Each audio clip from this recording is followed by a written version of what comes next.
But my name is Austin, and I oversee our youth ministry at our Sycamore location. I've been there for 4.5 years, and I have the phenomenal privilege and honor to be able to share God's Word with you this morning. So I just want to say thanks to Pastor John for allowing me to speak to his church and his congregation. But what I want to start with is every time I get a chance to speak to a congregation, I just want to tell you, can you guys give it up for how amazing Pastor John is and his family to you guys? He's so amazing. I've got to know him really since I came out here, and I just love him. He's a big old teddy bear I'd love to hug, and Dana's okay with it, even though it might get awkward if I just want to hold on to him like a kid. I just love it. He's just so great. He's a big burly guy. I just love giving him a hug. But he's just amazing. But what I will tell you is, as a pastor, a lot of times I'll speak for me that sometimes pastoring can be pretty lonely. It can be sometimes lacking of encouragement. So I just want to encourage you, please, within this week or next week, to take some time to just thank Pastor John and his family. It could be writing him a letter. It could be texting him, giving him a phone call. Maybe it's telling him in person next week, or maybe it's inviting him and his family over for dinner and just saying, we just want to thank you for what you do. Because I'll tell you, as a senior pastor, he carries an incredible weight and incredible responsibility to make sure that you all grow in your faith and grow stronger. So I just encourage, please do that. That's so powerful, and I know he'll greatly appreciate it. Also, side note, October is Pastor's Appreciation Month, so maybe go wild in October. He will love that, but I just encourage you in that because it's so important to know that. But I'm super excited this morning, and if you will, turn to 1 Peter chapter 4. We're going to be going through this, the first 11 verses or so. We'll kind of talk about it. We won't read through it, but we'll talk about it throughout these points that we're going to talk to this morning. But we're going to talk about the importance of why we're in this Living in God's Way, or Living God's Way sermon series. One of the reasons why we're going through 1 Peter is because we're trying to emphasize the importance of why the Bible matters. A lot of times I have students, in youth ministry, I hear everybody, they say, Google's got all the answers in the Bible. I don't want to flip through pages. I don't need any of that. And so there's been this shift in understanding of what is truth and what do I believe. And one thing that we talked about last week, if you were here, is the importance of sharing your hope. And I deal with plenty of people being a pastor that all they want to do is share their hurt. They just want to talk about everything that's wrong in their life. And we talked last week that the most important thing as a believer you can do is share the hope that you have in Jesus. That people can argue with the Bible. I hear it all the time. The Bible's old, doesn't matter, doesn't apply. They can argue with the understanding of belief systems of you or why your family chooses to do certain things. They can argue with everything like that. But the one thing they can't argue about is a changed life. They can't argue the fact of an addict who's now planted a church. They can't argue with someone who feels worthless, who's now being able to lead people to understand what the real worth is found in.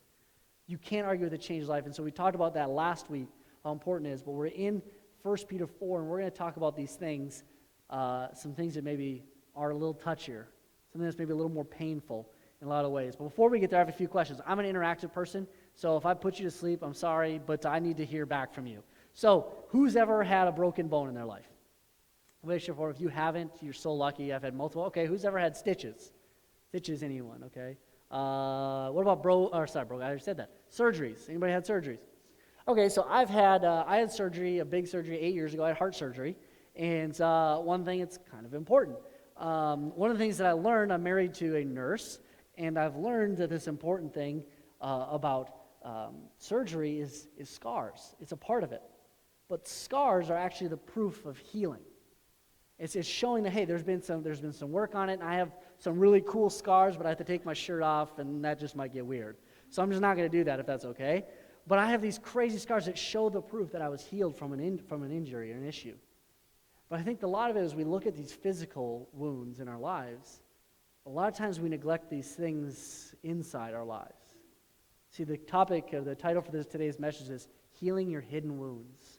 Healing your hidden wounds, because we all have these issues in our hearts, in our lives, that there's something hidden, there's something about us that we don't talk about. And it plagues us, and if we don't take care of it, it can really, really hurt us. We're not about the external ones. I have plenty of those. We're talking about the hidden ones. It could be abandonment. Maybe it's betrayal. Maybe it's abuse. Maybe it's neglect. Maybe it's someone you thought was going to be there for you and left you hanging. I don't know what the hidden wound is, but this morning we have four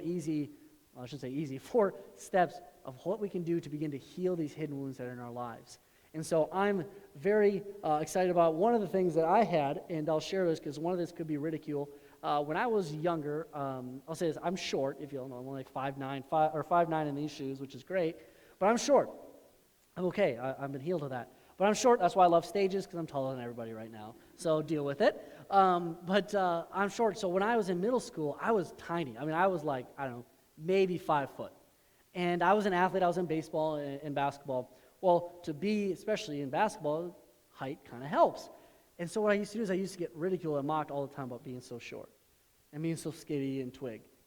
And I would go there, I mean, you think of everything, midget, mini, shorties, whatever you want. Every insult you could think of a short person, I got called that. I had the really fun thing is when, the tall people, you probably did this, when you go up and you put your arm on their head or their shoulder, and I was used to that. But what I realized is I beat myself up because I thought it was, I'm short, so I'm worthless. I can't be an athlete. I can't do this. I probably can't have all these cool friends because no one likes to be friends with a short kid. And so I used to just battle in this, and I had this wound. But what I found out later on is this wound that I was dealing with was actually stemming from a very big issue that I never dealt with in my life. And I had to start taking these 4 steps that we're going to talk about this morning to be able to heal from this. See, as a pastor, I've discovered we all have hidden wounds. We all have them. Some come in various different shapes, sizes, but it all comes down, we all have the same pain. It all hurts, and it's not fun. And so the first thing, we're going to talk about 4 different steps. The first one is forgive. So say that back to me. Forgive. Forgive. We need to forgive. It's the first step. I got the scripture in 1 Peter 4, 1 through 2. It says, therefore, since Christ has suffered in the flesh, arm yourselves also with that same purpose. Because he who has suffered in the flesh has ceased from sin so as to live for the rest of time in the flesh, no longer for the lust of men, but for the will of God. Circle, if you have a Bible or your notes, circle same purpose. Some might say same attitude.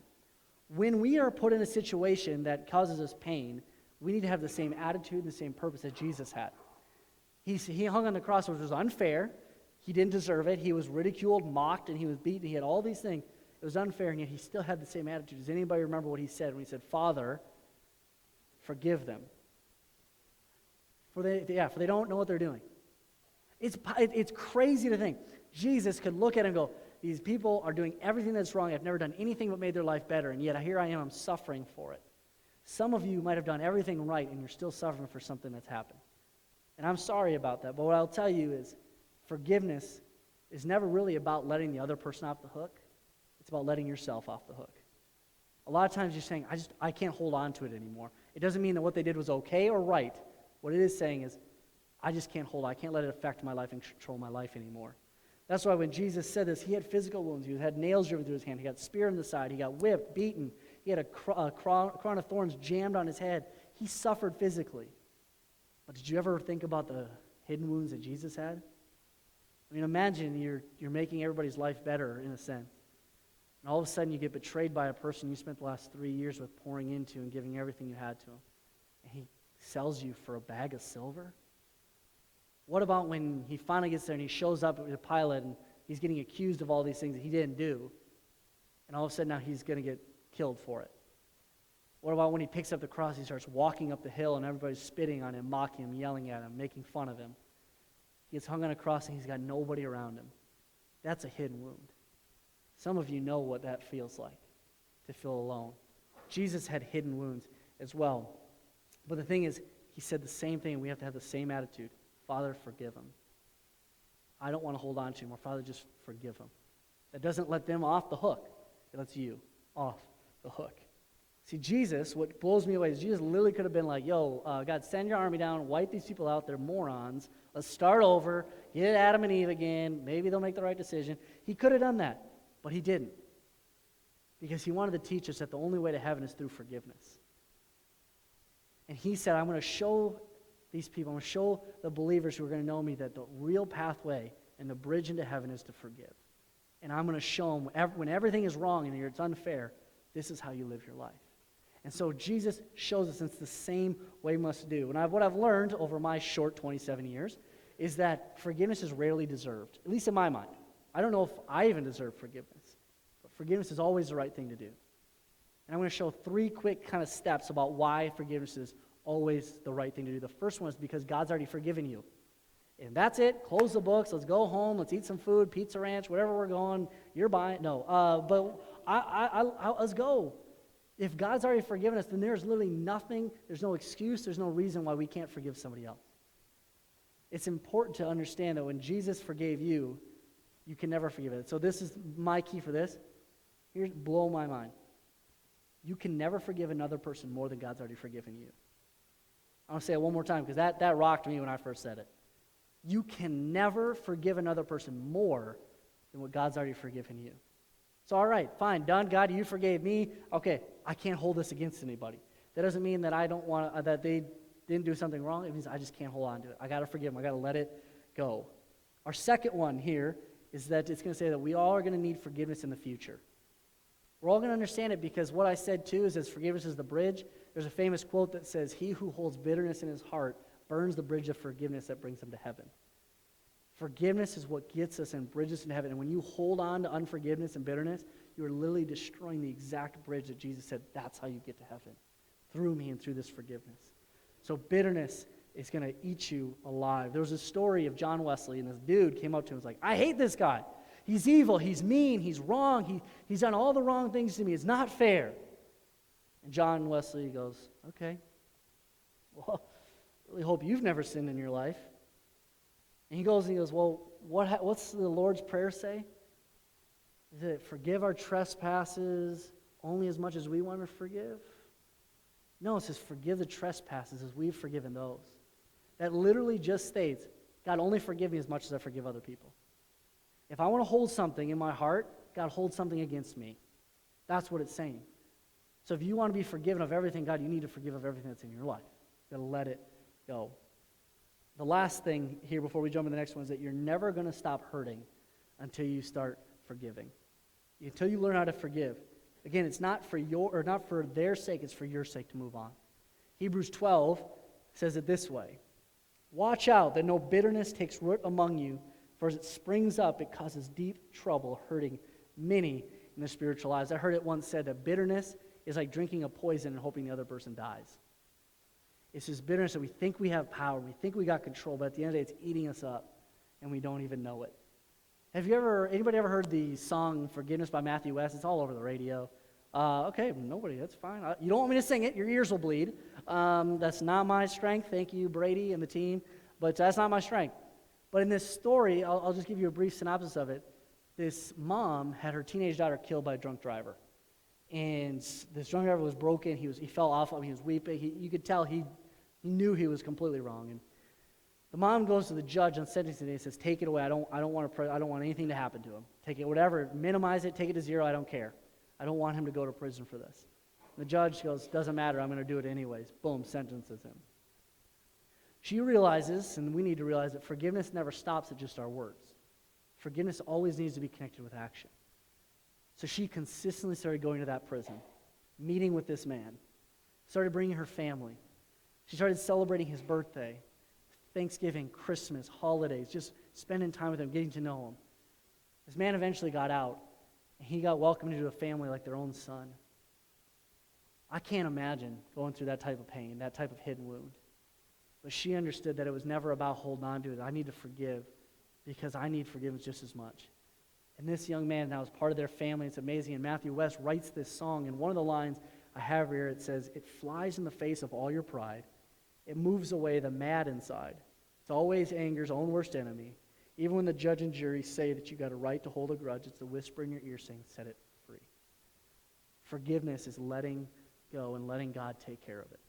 So the first step of healing our hidden wounds, we need to forgive. Our second one is focus. Say that, focus. Focus. It's important to know because here in 1 Peter 4, verse 2, it says, "So as to live the rest of the time in the flesh, no longer for the lust of men, but for the will of God." It's getting your attention off of your pain and off of your wounds and getting it to God. I have this really wicked, cool scar that I got like 2 months ago. You probably can't see it. You can come check it out. But being married to a nurse, what I really learned was great was if I picked at it and scratched it, it probably is not going to get better. I know that's mind-blowing to some of you. Kids, I know that's mind-blowing that you don't pick at scars or issues. But I didn't realize the fact that if I kept going, not only would it not heal this, but it actually would end up infecting probably more. It would start hurting and would last. And of course, then I start getting anxiety and think, I got to chop my whole arm off. And I don't know, maybe it's all gone. Maybe I just need to be a brain floating around in a tub. Like, I don't know. I don't know, maybe that's it. Maybe that's my life, future. They can freeze my brain. But focusing on the right things, because when we focus on the wound and the things, we get ourselves worked up. We start thinking everything's wrong. Someone hurts us once, we think, I hate people, I'll never surround myself with them. Or someone gossiped about me, well, I can never trust somebody else saying it. See, when we let a small wound fester, it begins to infect our lives and ends up plaguing everything in us. And it takes our life away. See, Jesus doesn't say you can't, I'm not saying to forget your past. Jesus doesn't say that. He says, hey, blessed are those who mourn. It's okay to mourn, but just don't keep whining. I'm a really good whiner. I said this before, my family can attest to it, my wife especially can attest to it, Anthony can probably attest to it because he has to share an office with me. And I'm really good at whining. I'm really good at it. I am such a whiner. But what's crazy about it is when I do that, what am I focusing on? I'm focusing on an issue, and half the time it's dumb. It's a worthless issue. But as long as I keep sitting in this pain and moping about this, I will never move on. I'll never heal. It makes me think of this story in 1 Samuel 16. I'm not gonna go through it because it's a paraphrase. I want to paraphrase it because it's a lot, but go and read it. But in 1 Samuel 16, King Saul had just lost God's blessing. He just left because Saul made a few decisions, and God said, fine, I can't bless you anymore. And Samuel, the prophet, was the dude who was like walking with Saul. I mean, he was the head honcho spiritual leader. And you find him in this moment where he's sitting moping in his room, whining and complaining about Saul and why God's left and the world's over. Which is, side note, how amazing it is that Samuel mourns so much for another person's sin and pain. When's the last time we've maybe done that? But anyways, it gets to a point where Samuel doesn't stop there. He continues and he begins to live in this valley of shadow of death. He starts to do this. And God looks at him, in as much as God could look at you, and says three powerful things. He says, Samuel, get up. Stop whining. Get up, fill your horn with oil, and go and anoint the new king. What it's saying is, get up. Stop sitting in this moment. Doesn't mean it's okay, but get moving. Stop sitting here. It doesn't get any better doing this. Fill your horn with oil, which is basically give your life some freshness. Go start reading the Word consistently. Get in a life group. Get to church. Start listening to good music or watching good stuff on TV. Don't sit there and just stay in where you're at. You'll never get better, but fill your horn with oil. And then go. Start moving. And maybe some of us, that's what we do. We've been sitting and we've been living and thinking that just is going to get better. But it'll never do that. It'll never get better as long as we continue to sit in it. Psalm 56:8 says, you know, God, how troubled I am. You have kept a record of my tears. God knows the pain you're going through. He knows the issues. He knows it better than you do. So he's got it. Don't try to take that on you. He's counting the tears. He's counting everything that's wrong. He's there with you, and he's hurting with you. Nothing slipped by God's mind. Isaiah 26:3 says, you will keep in perfect peace all who trust in you, whose thoughts are fixed on you. So it's important to understand the first step to heal, we need to forgive. The next step, we need to focus on God, not on our issues. But our third one here is that we need to forge ahead. We need to start moving. It's what Samuel told, go, get moving, don't stay put.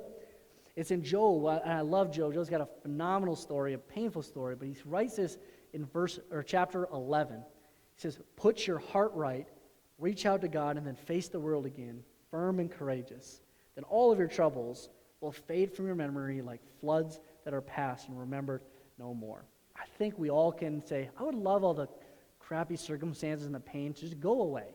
I don't think anyone would be like, yes, I want it all. I want it written out so I can just continually go back to it. We want it to be gone. And Job gives us these three quick, easy steps. He says, get your heart right. Just forgive. Get your heart right with God. Just forgive whatever's going on, whether it's yourself or other people. Forgive people. Set your heart right is the focus, then reach out to God. Focus on the right people, not the issue. Focus on God who wants something better for you, not on the issue you have. And then it says, face the world again. Be courageous. What it's saying is, forge ahead. Go. Start living out. God's got a plan for you. He doesn't got a plan here sitting you moping. He's got a plan for you to go and tell people the hope you have, not the hurt. So go and find that hope.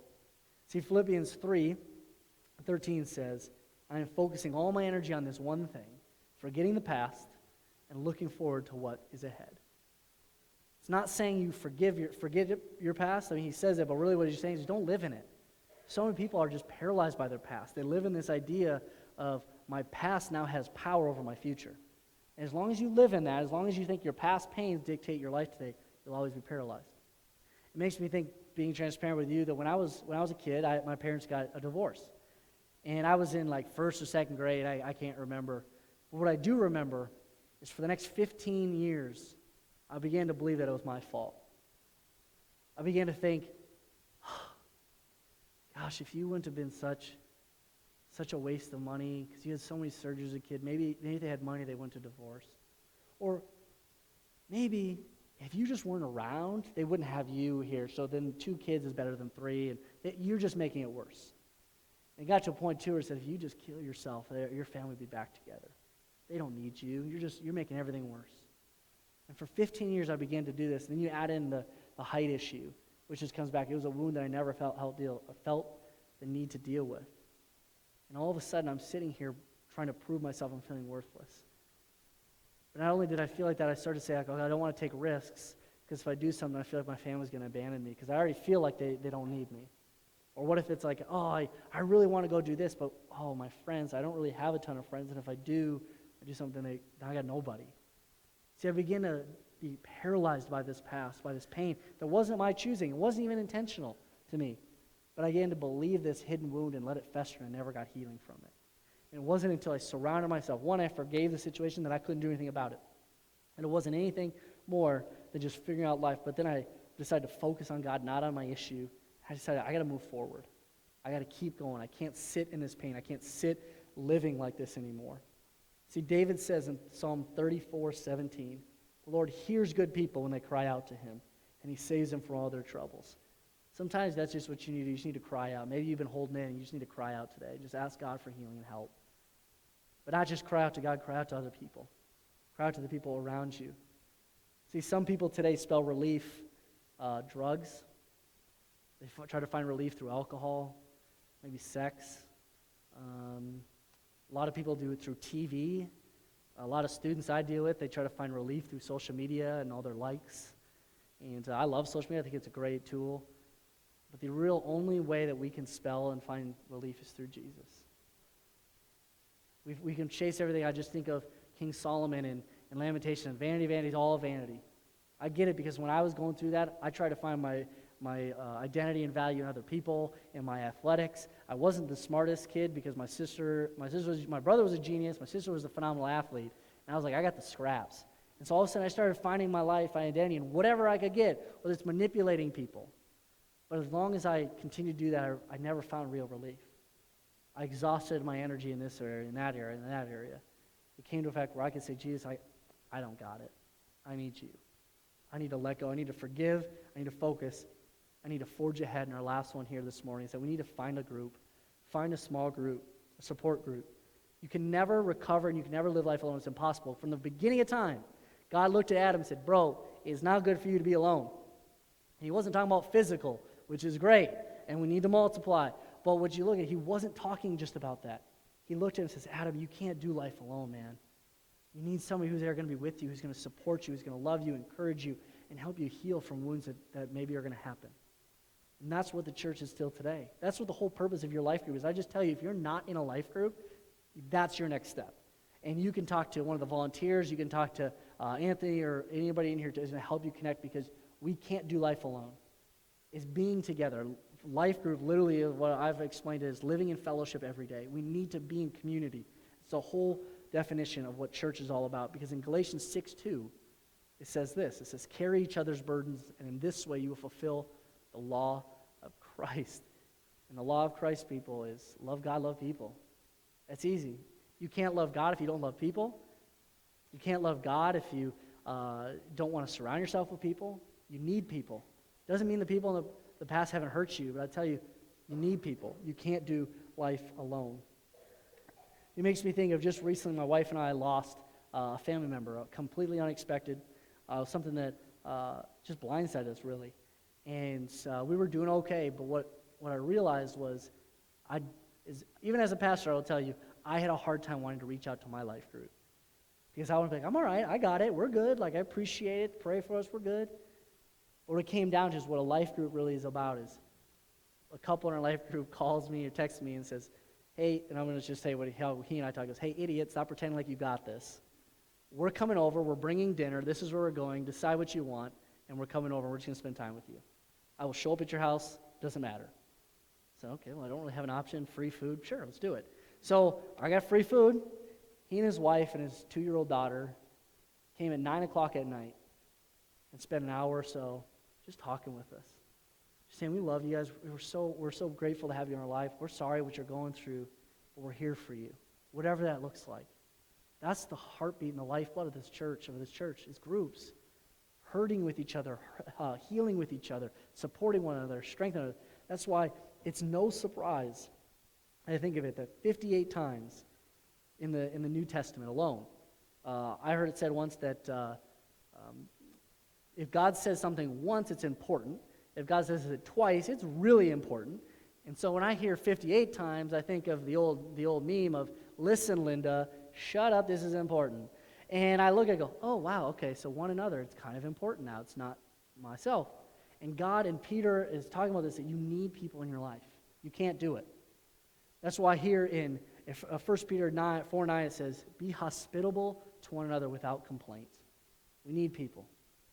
The word hospitable means care, concern, compassion. The word hospital is literally in the word, so there you go. That's the purpose of a hospital. It makes me think of when Jesus said, I didn't come for the healthy, I came for the sick. He came for people like us who we have these hidden wounds that sometimes we don't even know what we're dealing with. And Jesus says, I got you. I'm going to be here for you. Ecclesiastes 4:9 says, two people are better than one. If one falls down, the other can help him up. There's literally nothing more important and no more powerful than a loving, caring family in your life. I'm not even just talking about a nuclear family, although that's very important. I'm talking about a church family. I'm talking about a life group. I'm talking about the people you stay close to. There's nothing more powerful than a group like that who love each other, who will hurt with each other, but help each other heal.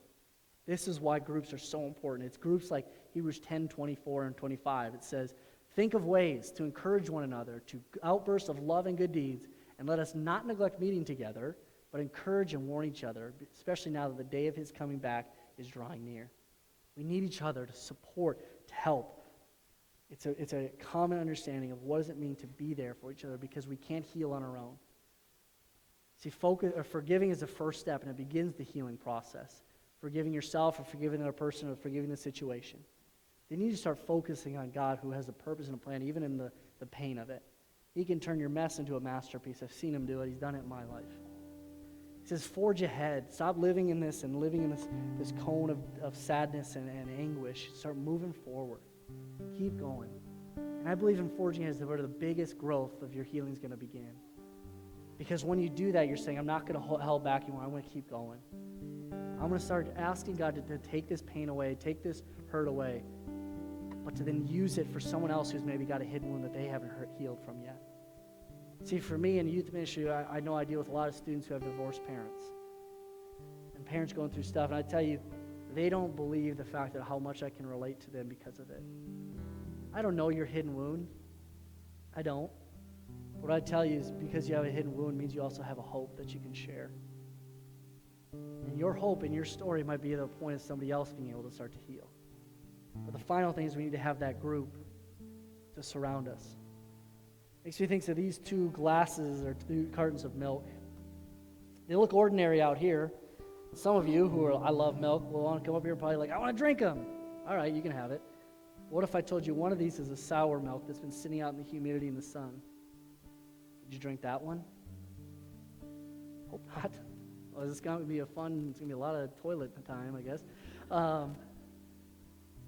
But if I told you that one's sour, and one was taken care of, I'm assuming everybody would pick the one that's cold and taken care of.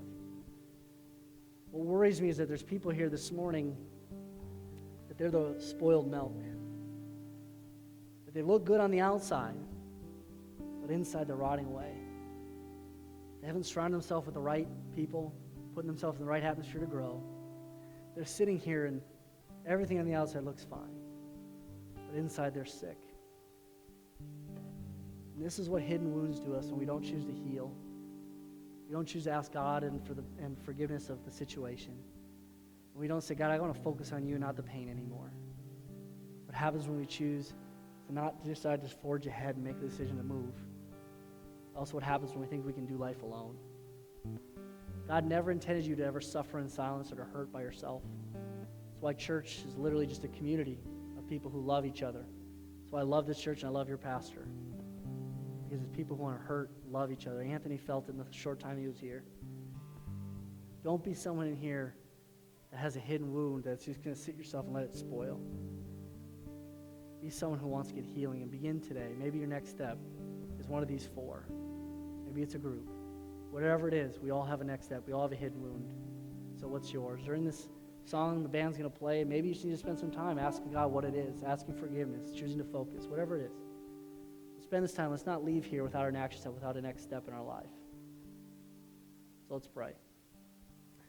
Jesus, I just thank you for today. I thank you for the words that you gave us healing even when we don't even know it. You give us the ability to go forth, and everything in us just wants to stay put. So God, I ask for each one of us today that, God, whatever was said today was from your mouth and not from mine. That each one of us today is able to address any hidden wound in our life and be able to move forward for healing. And I thank you for this church, and I thank you for Pastor John, that they love each other and care for each other. Thank you in Jesus' name.